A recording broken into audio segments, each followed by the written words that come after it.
Hello, bachcho. Let's read the question. The question says alternate disk of iron and carbon having same area of cross section cemented together to make a cylinder whose temperature coefficient of resistivity is 0.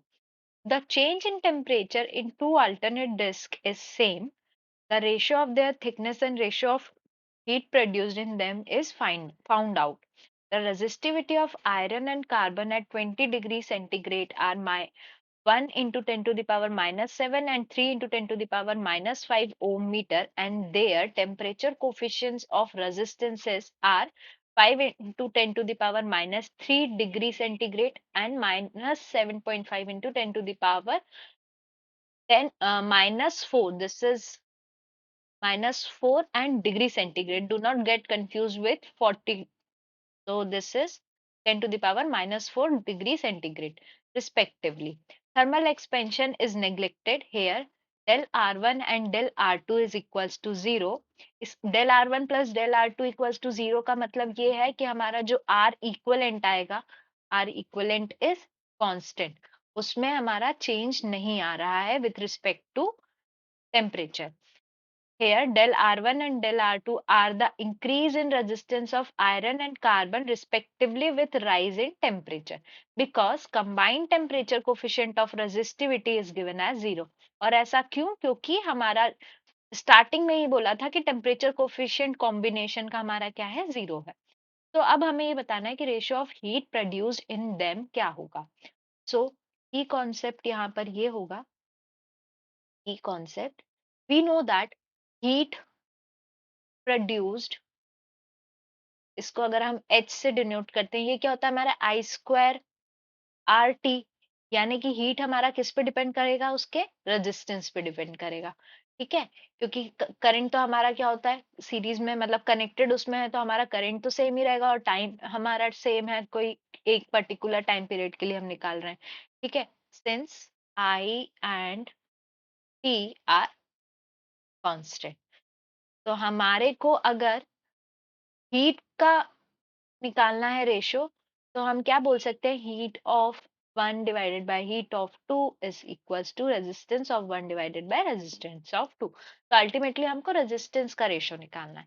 अब हमें ये एक चीज और पता है कि rise in resistance with temperature,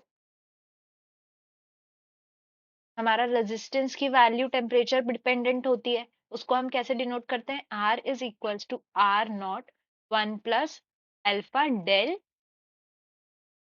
theta या del T.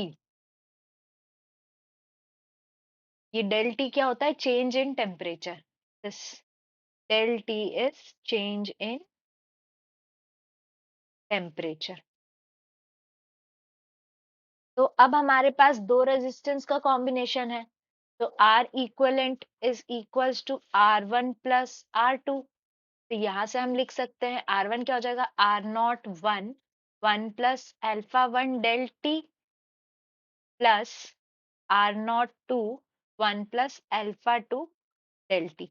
Alpha 1 and alpha 2 हमारे क्या है, टेम्परेचर कोफिशिएंट्स हैं, टेम्परेचर कोफिशिएंट्स जो कि क्वेश्चन में हमारे को दिए हुए हैं.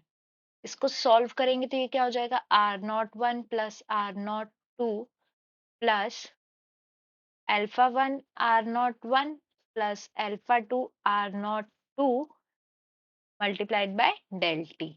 अब देखिए क्वेश्चन में हमें बोला गया था कि हमारा जो R इक्वलेंट है वो क्या है, कांस्टेंट है. तो इसका जो टेम्परेचर डिपेंडेंट वाला टर्म होगा, ये वाला, ये क्या हो जाएगा, this should be equal to 0.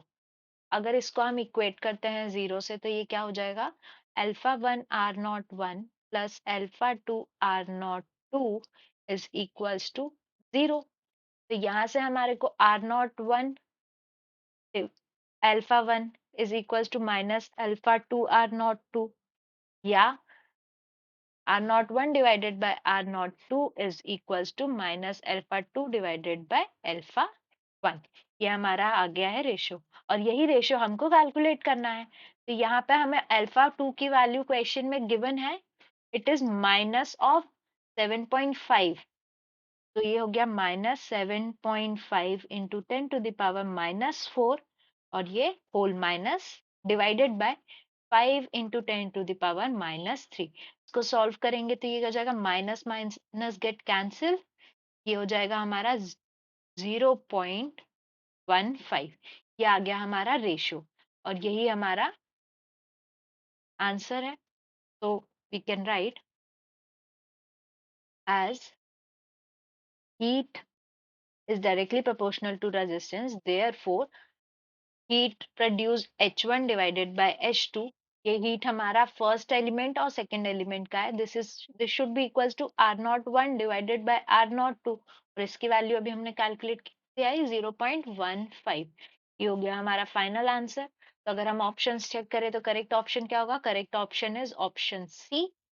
तो answer is option C. I hope you understood the question well. Best of luck.